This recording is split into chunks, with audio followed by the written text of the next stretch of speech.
Well, my name's Christian Whitlow. I was born in Roanoke, Virginia, and it's a little city. If anybody knows where like Virginia Tech is, the college is right near that. I spent a lot of time in Blacksburg, and growing up, my parents got divorced when I was 6, and actually, one of the first memories I have, like in life in general, is a domestic situation with my parents, where my dad barricaded himself inside the house. And, we ran out the house. I don't know what happened between him and my mom, but we ran out the house, ran to the neighbors. She called the cops with their phone. And later on, what he told me, is he had barricaded himself in the house and filled up the bathtub with water so when they threw the gas in he could jump down into the water. And he said that they called him on the house phone. This is like 2003, 2004. And they're like, what are you doing, Mr. Whitlow? And he's like, well, I'm watching cops. And he said when he was on the phone with them he could see a laser on his chest. And that's what made him come outside. And all that came of it was they took his firearm away. And as he was talking to the cops, he was drinking a 6-pack of beer and throwing them into the yard, and they wrote him a littering ticket. But still, that was one of my first interactions with law enforcement, and like one of my first How old were real, you at the time? like, five. What did that do to you seeing that kind of stuff growing up? Well, at first they thought that they were going to take my dad away. And, I just remember him asking if he could say bye to me without the handcuffs on. And, from an early age, that, painted a picture that, they're pretty much against us. You know what I mean? The You know cops. what I, yeah, the cops. Like, you know, I didn't understand the full dynamic of what was going on, but I just seen my dad in handcuffs. And as I got older, a lot of people in my family, had a lot of run-ins with an incarceration and stuff. As like I got older, I like realized that my dad, he had did 6 years in prison before he had me for running like a commercial auto theft ring, Yeah. like running a chop shop. Was he in a prison gang? No, he says he was never in a prison gang. Like he won't tell me that at least. But Does he tell you any? Did he tell you any crazy stories from him being incarcerated? yeah, he told me like a story of a guy that was so built, like and like was like trying to step to him and whatever. But this guy was so like built. My dad said he caught him on the toilet and knocked him down. And when he knocked him down, he was so big he couldn't get back up. Hey, It, that's that's a place where people are vulnerable on the toilet. So they have people. They always say wear your boots when you're sitting on the toilet. Yeah, yeah, and he always liked to tell a story about he became really close to like an old black guy that had multiple life sentences, and this is back when you could smoke, and he said he left him like a couple hundred, a substantial amount of cartons of cigarettes back then. So Damn. that was pretty Yeah. cool. Another story, he loved to tell me was how he got to leave on a weekend pass. It was back when they still did that, like weekend passes. And he had came to the mall in my hometown and was messing with my grandma and was like, I escaped. Oh, really? she thought Yeah. she did. She really think he escaped? Yeah, she thought he escaped. Another good story like I have about them is way before me is one time, when my dad was like involved with that and stuff, her chimney fell in and that she found like $32,000 and a couple firearms.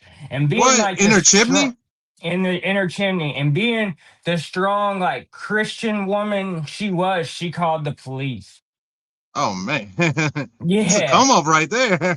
ain't it? But What would you have done eventually, if that was you? What would you have done? You would have kept that on you. yeah, money's hard to come by, It but is. It really is. you're good. Back in your childhood, did you have food every night? Well, let's. Go back. All right, my parents got divorced when I was 6, and my dad, he made sure that he got his life together, before he had a son. And but as good of a dude as he was, being with my mom early on showed me that I could pretty much make up my own rules, and like I could get away with a lot more. So like I stayed there, and a lot of, I guess you could say that, like, what I was into as a kid, I was really into like Kiss, and I was really into like Jackass and Viva La Bam. Watch that all the time. Yeah, Bam Margera. I used to Yeah, watch that all like the time. that's like, as a kid, that's who I wanted to be. Was like, that's who I created. The person I wanted to be was like another member of the Jackass crew. And so that's the kind of stuff that raised me, is like that. Jackass and WWE, when fucking Stone Cold Steve Austin was on the scene. Before. Did you get in trouble as a young person? Yeah. All right. So, all those things kind of sculpted the person I wanted to be. And, so, from a young age, I wanted to be funny. You know what I mean? And when I was 8, my sister had my niece, and, my mom pretty much raised my niece. So that kind of took the spotlight away from me. And, I wanted to make people laugh. Yeah, I just wanted attention. And my dad, he was like 6'4", covered in tattoos, and like he just was a scary looking guy by nature. So like I don't know, just like something about being around a lot of yelling and stuff gave me like, I didn't like conflict, and I had like a people pleasing attribute. You know what I mean? That, looking back, I didn't realize I had. But, in the first grade, one of my first real run ins with trouble was, me and this kid were playing or whatever. And I don't even remember saying it, but at some time I said I was going to kill him. And he goes home and tells his mom that, I said I'm going to kill him. And that starts from there. This whole thing of the guidance counselor pulling me in, being like, do you want to hurt anybody? Do you think about hurting anybody? When I swear, bro, on my life, I don't remember saying that. And I was just playing with that kid. That also started a cycle of them searching my book bag every day when I came to school. Oh yeah, they thought you were gonna come and they got so many school shootings and stuff. They take that stuff serious. This was before all that, though. This was like in '04. Oh, I don't know. Yeah. When did you what at what age did you start getting hooked on the drugs? I was getting in trouble in school a lot, and, moved into a house that was right in front of a trailer park. And my house was in front of the trailer park. And I quickly, got into it with the crowd of the trailer park kids. And, I started smoking bud and stuff. And I didn't realize, like, behind closed doors in my own house, once my mom said I could smoke, it opened the doors to everything that was really going on in my house. And my mom, she was selling her prescriptions. She got, with what a lot of people would call in the early 2000s the holy trinity. She got Lortabs, Xanaxes, and Somas.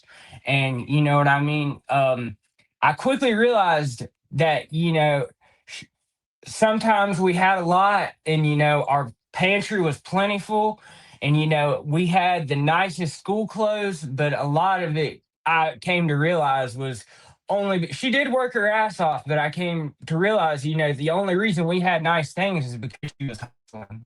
you know Yeah. and Oh, seeing say that that. part again. It kind of messed up. She was hustling. You said.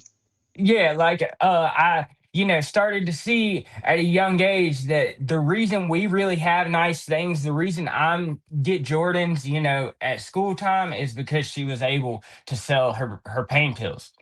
And when that became a realization, and around the same time, my sister had got with this guy, and he had done a lot of prison time. I didn't know at the time, but he was a sex offender, and but he got a Roxy prescription and a methadone prescription. He took care of my sister, but at the same time, she got strung out in that period. Anyway, he fails to report. he goes back for 5 years, but that puts my sister right back in my house when she's at the worst point of her addiction. And my mom is basically like the connect. So it was just a recipe for disaster. And that eventually led her to get around a certain group of people, and one thing led to another, and then I started coming home from school, and it was a house full of tweakers. I came home, and they were leave that I'll leave it to the imagination, but they were making shake and bake, fast. And for about 6 months, I freaked out. I tried to stay away from it. I even went as far as to tell my mom and my sister that, a detective had pulled me out of school and asked me what was going on at my house, making them think that maybe that would make them slow down or make them stop. Because at the end of the day, Why'd I'm you just. why did you want to do that? Did you want them to stop because you just wanted a normal life? Yeah, I Were you, wanted a you normal life for me and my niece. I thought, the pain pills was one thing, and we got money, but like once my sister got my mom on that shit, and that started going on in my house, it just went from it went downhill really fast, and you started seeing things getting way out of control. yeah, way out of control, and nothing was stopping, and at a certain point, my house becomes a house where all my friends come over. We have basically a little fight club set up in the backyard. We get boxing gloves, and you're allowed to smoke, you're allowed to do whatever at my house. But everything comes to a head, and I realized that me having the connection to pain pills like I did kind of made me a little more popular with the same people I wanted to get in with, that had all the bud, had all the molly, had all the things that I was interested into.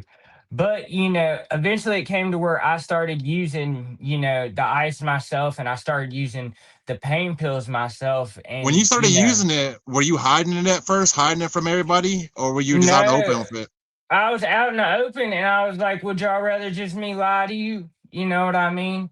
And it just became as acceptable as, smoking bud and stuff. And, my mom, she passed, and, she regretted a lot of that, in her final years. But yeah, I'll get there. But when all this is going on, I'm only like 12 or 13, and eventually, shit gets so wild at that house. We get evicted from that house, and we actually go to a woman's shelter. Me, my mom, and my niece. It's a place in our area called the Women's Resource Center. It's you say somebody beat on you, they give you a place to stay, get you an apartment, all that stuff. While I was in there, I'm talking to these old ladies and telling them how I smoke and stuff, and they're like, "Well, the bud's expensive. Why don't you try spice? This shit is way cheaper." And while I was in the woman's shelter, I tried spice for the first time. And that became my first real fight with addiction. You know, but you remember like back in the early 2010s when you could get the spice at the gas station? Yeah, It would come in those colorful packets like the synthetic cannabinoids and stuff. Well, that created basically a whole nother chapter. Eventually, the Women's Resource Center gets us in a place, and that starts a cycle of pretty much for like a year. Me and my friends were riding like 30 miles away on the back of a moped, getting money however we can to just get spice. And then, at the same time, I'm still, doing whatever I can to make money the day to day. I was still, hustling bud and shit like that. yeah. And When you get a drug habit, I used to have one. The Percocets was my drug habit, and when you get a habit like that, it becomes another bill. Like when you wake up in the morning, that's the first thing you're thinking about. Is how can I, get some for the day. Yeah, no, and It you'll did it go get to a ahead, bro. point? Did it get to a point where you weren't even doing it to get high anymore? You were just doing it to feel normal.